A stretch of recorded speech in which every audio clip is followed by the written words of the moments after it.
Our next lesson in units of time is about latitude and longitude. That's not really related to time as you might think at the moment, but it is when we get to our next lesson when we talk about time zones. But we use latitude and longitude to find positions on our Earth. Okay, and imagine it's like a coordinate system, like our XY plane. If we have our X, our Y axis there, and our X axis here, and that coordinate system is wrapped around a sphere, that's essentially exactly like what latitude and longitude are. Now, the parallels of longitude are our ones that go across. Okay, they're the ones that go across, and the center line, which is the equator, is 0 degrees, and the degrees above those are north, degrees below those are south. Now, where does the degrees come from? Well, essentially it comes from this. I'm just going to increase the size of that for a moment so you can see. If you take the center of the Earth, which is there, and put a line or a radius, if you'll call it, from here to on the equator, and a line up to the 45 degree mark here, it just means that the angle in here is 45 degrees. Okay, and we say it's 45 degrees north because it's in the north direction. Now the angle down here to the 45 degrees south latitude from the equator is 45 degrees. Okay, so that's how we measure it. Now, with our latitudes, they go north and south. Okay, just like our y-axis goes up and down, so you can equate those as being the same. The furthest it goes, of course, would be the North Pole. And if you can imagine an angle going from here to the equator, it would be a right angle. Okay, so the actual North Pole is 90 degrees north. So, and then of course our south angle would be 90 degrees south. So we only go from 90 degrees south to 90 degrees north. Okay. In case if you want to relate it to your XY plane, it would be like 90 down to minus 90. Okay, we just use the south to indicate the minuses and the north to indicate the pluses. Now, the other part of the coordinate system is our longitudes.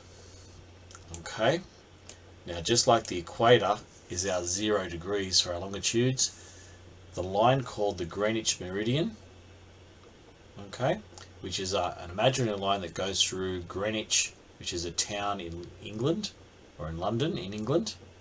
Okay, we had to have a basis of it starting somewhere, so they decided to start it there.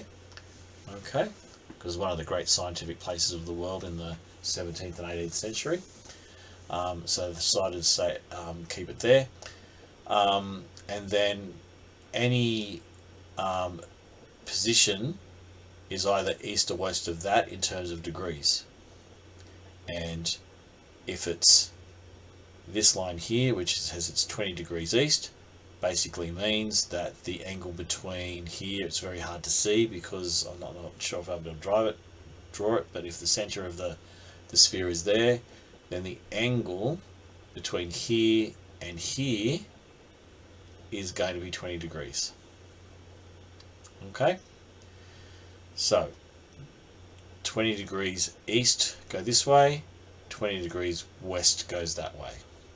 Alright, so that would be the Greenwich Meridian. So this line here would in fact represent the Greenwich Meridian, the y-axis would represent it, and then everything to the right of it would be east, anything to the left of it would be west.